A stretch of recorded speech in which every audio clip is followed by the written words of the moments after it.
Les amis, Santiago Jiménez à l'AC Milan, c'est enfin fait, il serait temps, il serait temps.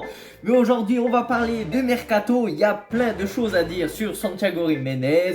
On va un petit peu analyser tout ce qui est ses statistiques, ses blessures et tout ça, quel profil de numéro 9 il est. Après, on va parler de Morata, de Calabria, de Tomori et de Joao Félix. Du coup, restez jusqu'au bout de cette vidéo. Je ne sais pas combien de temps elle va durer, mais prenez vos popcorn et restez scotchés devant cette vidéo Mercato.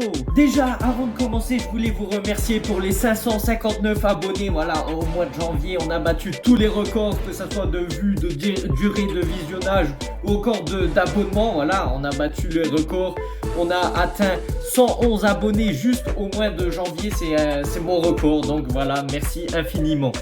Santiago Jiménez, la la la la la la, Santiago Jiménez, la la la la la la. Enfin les amis, depuis le temps que je vous en parlais, depuis le temps qu'on a souffert avec des hauts, des bas. Ah, le Feyenoord ne veut pas le vendre. Ah, Milan qui bascule sur Luca de Udinese. Ah, Milan qui préfère prendre Joao Félix à la place de Jiménez, enfin, ils ont décidé à investir des sous sur un attaquant qu'il nous fallait, parce que depuis le temps qu'on a besoin d'un attaquant, et surtout cette saison, parce qu'on pouvait pas, comme je l'ai dit, continuer toute la saison avec Abraham et Morata. D'accord, ils se donnent à fond, vraiment, ils font l'effort défensif, mais moi je veux un numéro 9 qui reste limite tout le temps dans la surface de réparation adverse, mais qui nous met des buts. Voilà, merci Abraham et Morata de se donner à fond, mais c'est pas ça qu'on attend d'un numéro 9. Enfin, nous avons pris un profil de numéro 9 qui me plaît, qui est censé mettre des buts. Après, ça se trouve, il va venir à l'AC Milan, il va flop totalement, parce qu'il y a toujours l'effet Charles de Ketteler, hein. Vous savez très bien, un joueur qui explose dans un contexte, dans un club, dans un environnement, peut changer de club et flopper totalement. Donc voilà, il y a plein de choses à prendre en compte. Mais là, ce qui a fait la différence dans cette opération de Mercato, c'est l'envie du joueur. Parce que le joueur est fan de l'AC Milan et voulait absolument venir à l'AC Milan. Il a fait des interviews en disant que quand il a été convoité par l'AC Milan, il faisait waouh, et il a absolument voulu venir à l'AC Milan. Sur les réseaux sociaux, et suivez l'AC Milan.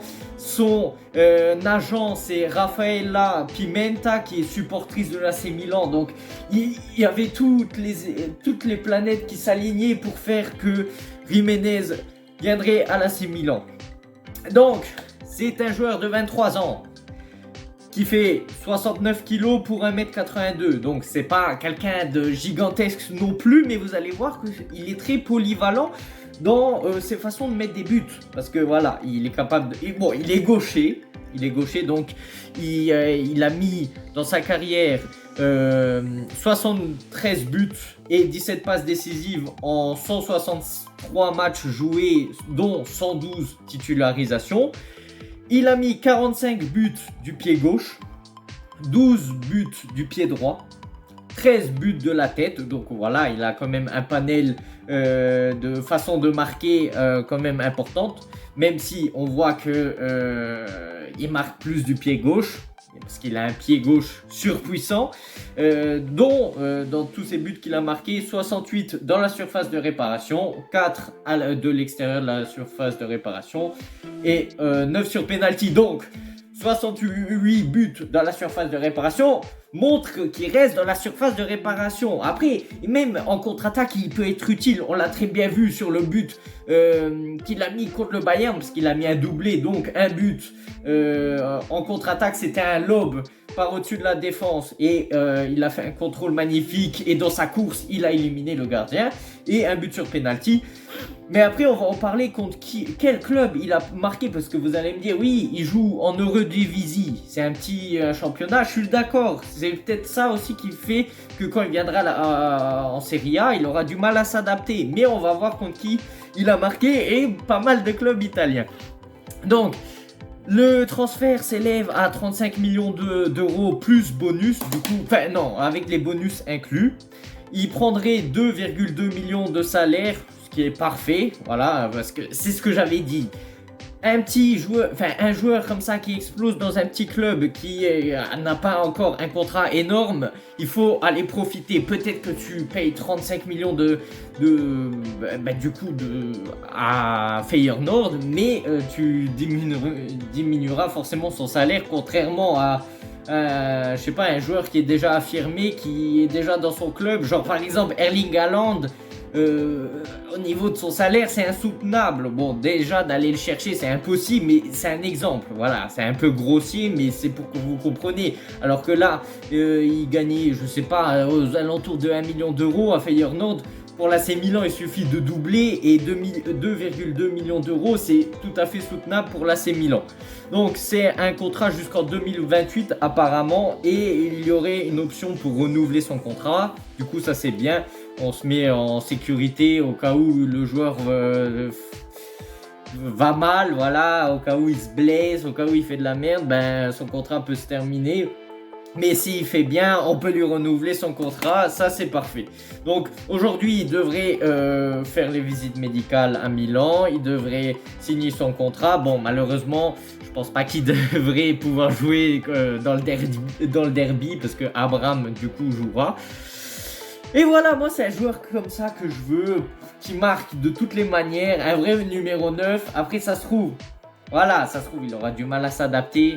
Mais au moins, on aura essayé. Et là, on ne peut pas leur reprocher de ne pas avoir essayé. On peut leur reprocher d'avoir mis du temps. Après, Feyenoord ne voulait pas le vendre au début.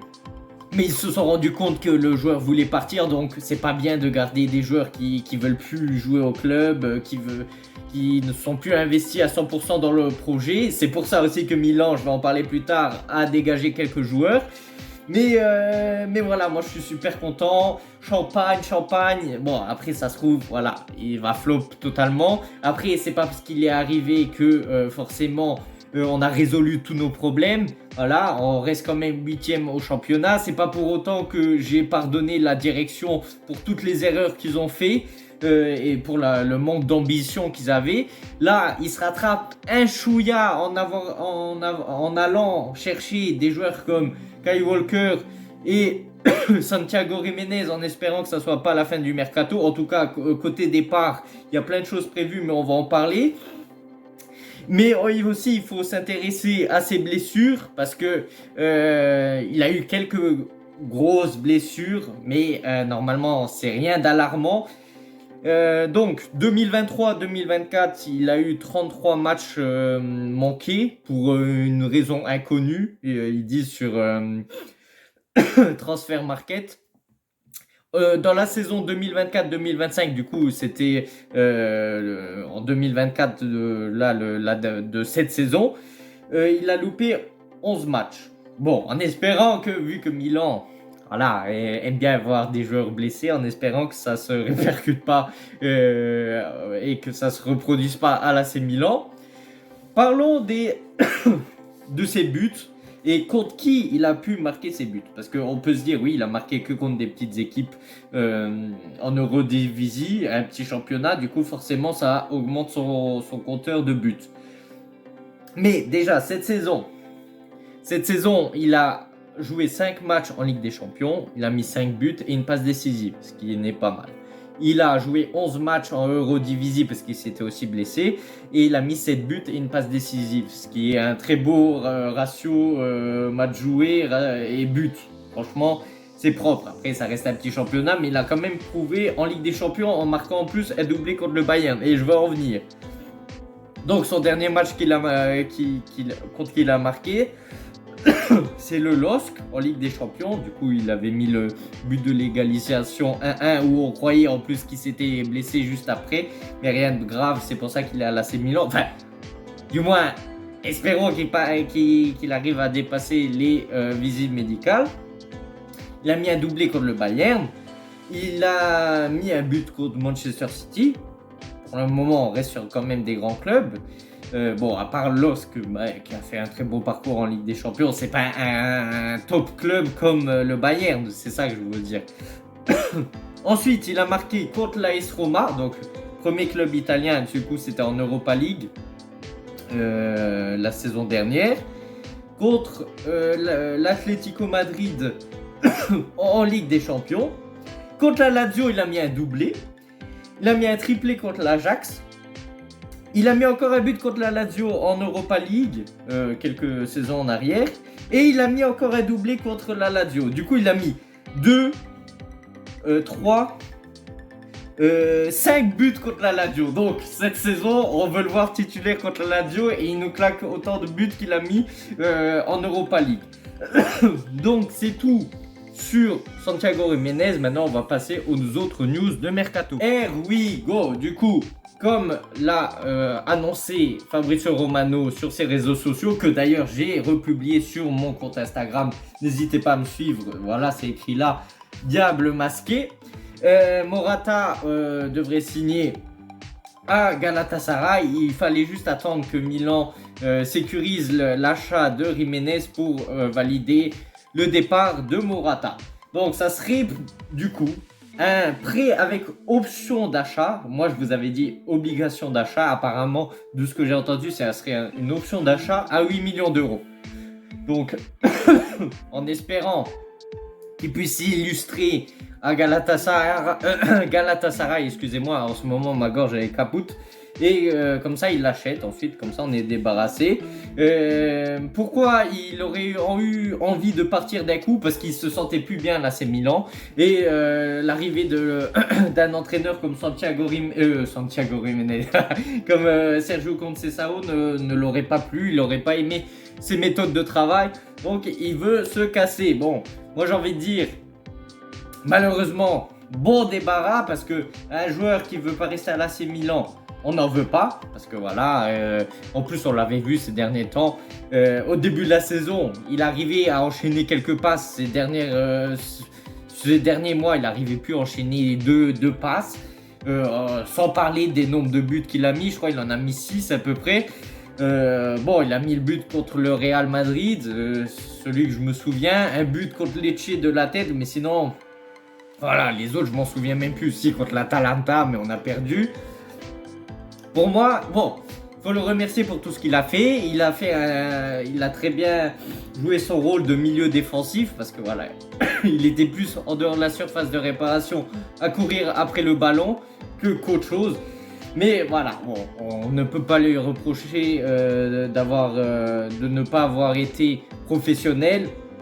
On te remercie pour tout ce que tu as fait. Bon, normalement, ça devrait se faire. Il devrait signer à Galatasaray si Fabrizio Romano a dit here we go. Et voilà, on te remercie pour tout ce que tu as fait et bonne chance pour ta prochaine aventure. Ensuite, Calabria, je viens de voir une vidéo où il était interviewé en sortant de Milanello. C'est fait, il va quitter l'AC Milan après 18 ans à l'AC Milan. Il a été formé à l'AC Milan, il a joué à l'AC Milan dans l'équipe première avec plus de 250 matchs.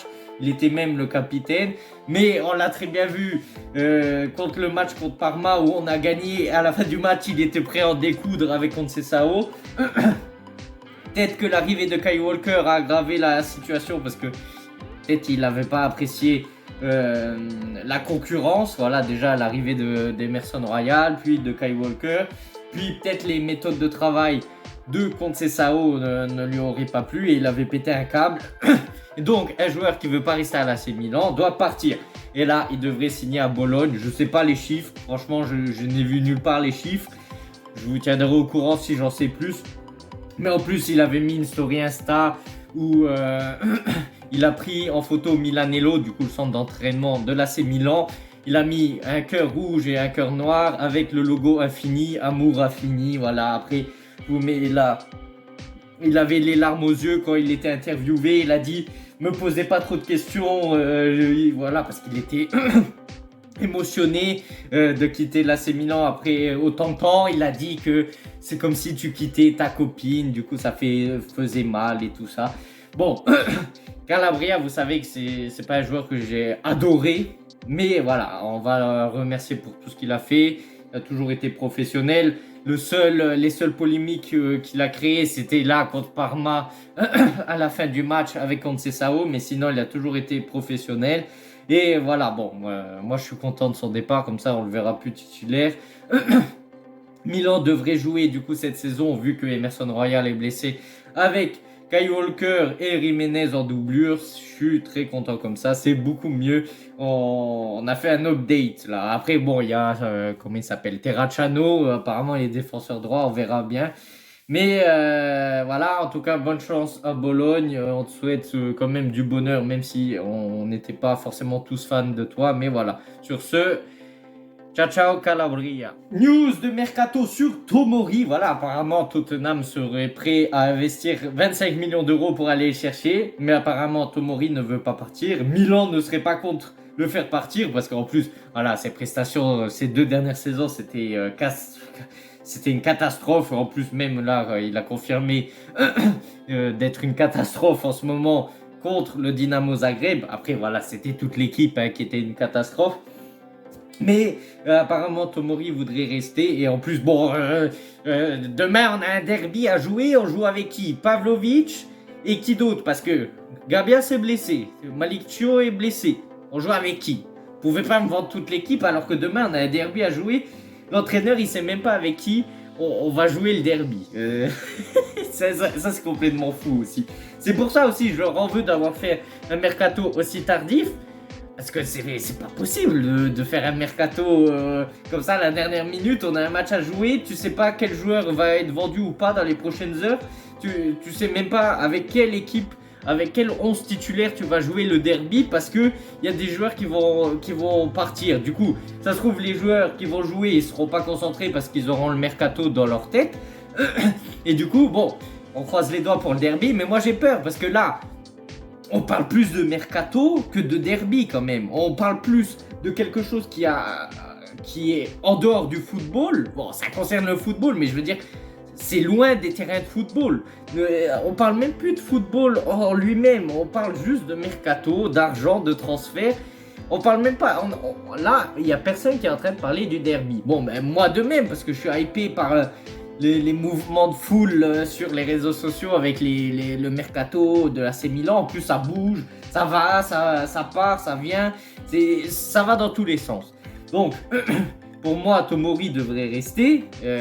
Après, on va voir. Je vous tiendrai au courant dans les prochaines. Maintenant, on va traiter le sujet Joao Félix. Apparemment, selon Transfer Market, Joao Félix pourrait venir à l'AC Milan en prêt. En plus, bon, les Portugais, Sergio Conceição portugais. En soi, bon, ça pourrait être un bon renfort. Voilà. Moi, je serais pas contre.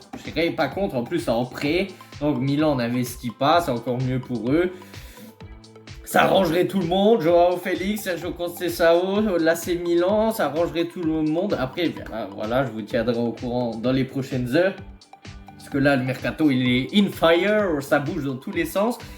Et voilà, c'est tout concernant Joao. Après, dernière news, où je vous avais dit que Camarda devait signer à Monza. Apparemment, ça s'est ralenti alors que... comment il s'appelle Fabrizio Romano avait dit here we go pour Camarda à Monza. J'espère que ça va se conclure parce que Camarda, il faut quand même qu'il puisse s'exprimer dans un club, même s'il a seulement 16 ans. Ça sert à rien de le pourrir sur le banc.